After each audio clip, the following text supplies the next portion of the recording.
Here. This is your boy. Yeah, you got some explaining to do with some of the comments you've just made. Have you seen any of his videos right now? No, I don't think there's any out there. There's been some videos of him riding. There has? I'm not overly. I know it's.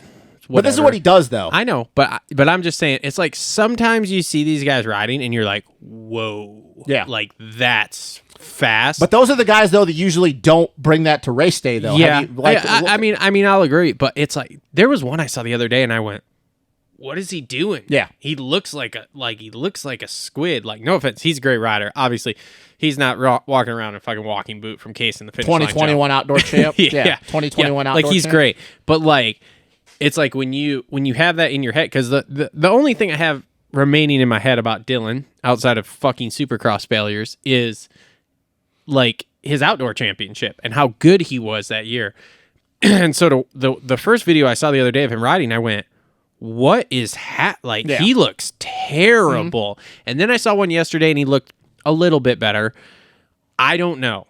Well, see here, Supercross was actually going decent for him until he got hurt in Houston. Big question mark for me here.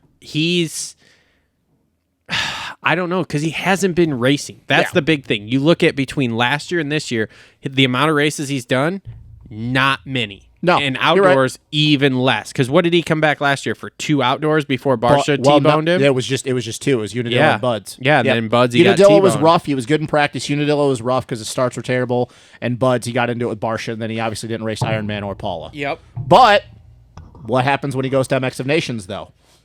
Yeah, he was good there. He beat Chase in the qualifier, Yep. and I looked this up because I knew we were going to talk about this, especially with a guy later on that we're going to talk about in a few. Dylan was fastest, like, literally all weekend long. He had faster lap times than everybody. I even went back to Sure because it's been a long time since that, and I wanted to make sure I wasn't wrong. I went back and looked at his lap times. He was 0.6 faster than Chase in the qualifier. Okay. He was almost a second faster than Jet. The second moto, because he was an MX3, the same thing as Jet, coming through the pack, we know his start was fucking terrible. He was 1.1 seconds faster than both Chase and Jet. Okay. And then the third moto when he was leading, and let's not forget, he was walking away from everybody, and then he crashed, his own fault. He was going to win that moto. I don't care what anybody says. He was 1.7 faster than Jet's fastest lap, consistently. Speed's never been an issue with Dylan outdoors. Okay. I've said this, and I'll stand by this. Dylan is my guy. If Dylan is healthy, Dylan can run with Chase and Jet, and just to feel I would have been there, but I don't know if he's going to be healthy.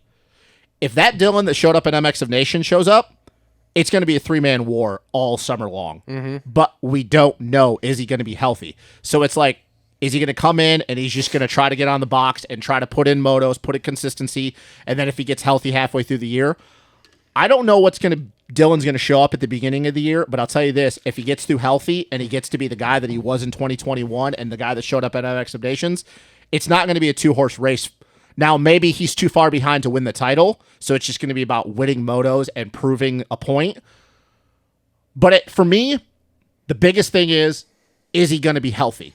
Okay. And we don't know. If he's healthy, I've argued this with many people. Wyman and me have gotten into this. Outside of Jeffrey Hurlings, he can run the pace with anybody in the world. He's just as fast as Chase. Dude, he proved in that qualifier and on Saturday at MX of Nations. Mm-hmm. He dogged Chase and pushed Chase into a mistake. It's just, is he going to be healthy? And that's the thing we don't know. So I reserve I don't know what's going to happen at the beginning of the year, but I'll tell you this, if he works his way into shape, he's going to be battling with those guys. But until that point, then yes, it's going to be those two for however long. And that's all I have to say about him, because I still am a firm believer, and it annoys the shit out of me that everybody forgets how good he was in 2021 and how good he is outdoors. Mm-hmm. But it's kind of like we always, well, how was your last race? And I understand that. And he was doing well in Supercross. Yeah. Got a couple fourths, some fifths, some sixths. Crashed. Story of his Supercross career. I get it. He's never going to win a Supercross title. I don't claim he's going to. Here's my couple hesitations with him, okay? Number one, obviously there's been injuries and stuff. Yeah. Number two, I appreciate the statistics there on the lap times at MXON. We can both agree. Chase wasn't riding that race to set the fastest lap. Chase was riding those races but to Saturday not he was. fuck up. But Saturday he was. We'll agree to disagree on that one. Okay. I'm going to say all weekend Chase's motto was don't throw this fucking thing away. Okay. Chase wasn't riding that like he was racing fucking Eli 2 months before that. Okay, he was there. There's not.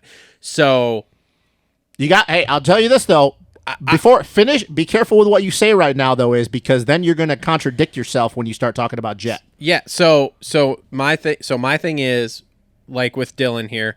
Number one, I'll agree with you. Is he going to be healthy? We got to see that. Like, how healthy is he when he comes in?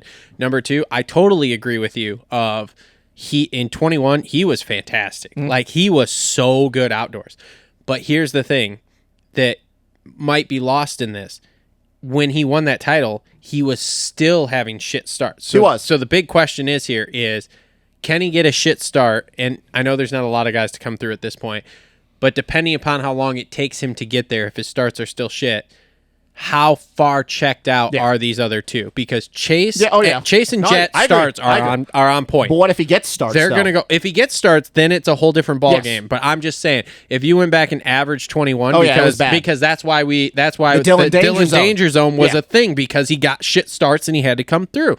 So my thing is like, if he's getting those shit starts.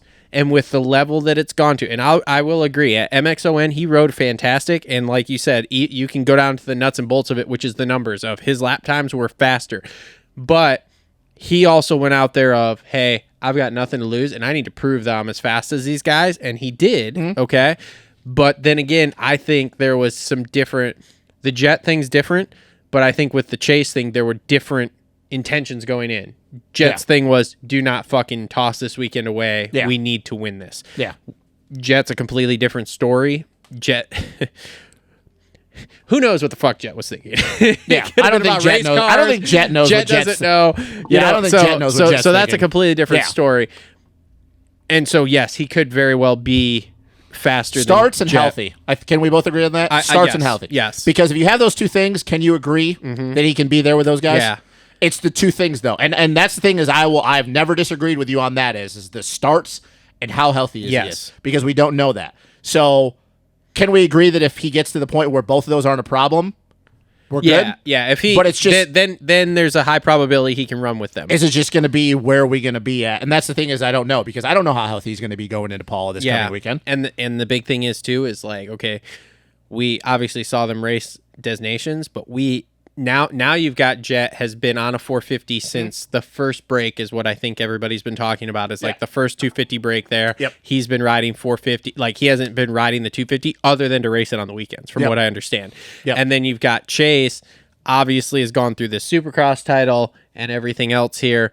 And I don't know how long he's been testing outdoors. I can't remember what they said, but so it's like, okay, have they gone to another level? Because they're both still young and have more levels to go to. That's another thing that I think we need to look at with Dylan too. Is like, okay, Dylan's not 19 or 24. No, he's 20. He's 28, 28 or 29. Yeah, he's been doing this for. I mean, he's been so pro for 14 years now. So I agree. But it's like as you get older, the levels get smaller that you can go up at the level these guys are at. And Dylan's not going to race much longer anyway. Yeah, so that's the thing is. So we'll see. Yep. I agree that if he can get start style in, and if he's on point like he was with Des Nations last year, we could see a 3-rider war here all summer, which would be awesome. It could have been, and it could have been 4, which is the real bummer. Yeah, the winner in all of this is us. But if he's lacking either of those, then it's going to be a long summer for him. And I agree. And it could be one of those things too that we get down to like the last 3 or 4, and it's like then he hits his prime, and then all of a sudden he's dominating these two, and you're going, "Whoa, what could have been?" Yeah, but no, I agree. So, but I do think he's going to have a good summer though. Yeah, I do too. And once again, we do know that Dylan, even though he has 250 Supercross titles, he's an outdoor guy. He loves fucking outdoors. Like, and that's another thing too. Cardio. You're not gonna wear Dylan out. No, that's the thing. You're not gonna wear him into the ground where all of a sudden he's just tapped out. Because once again, that's where the whole Dylan danger zone. Good news for Dylan.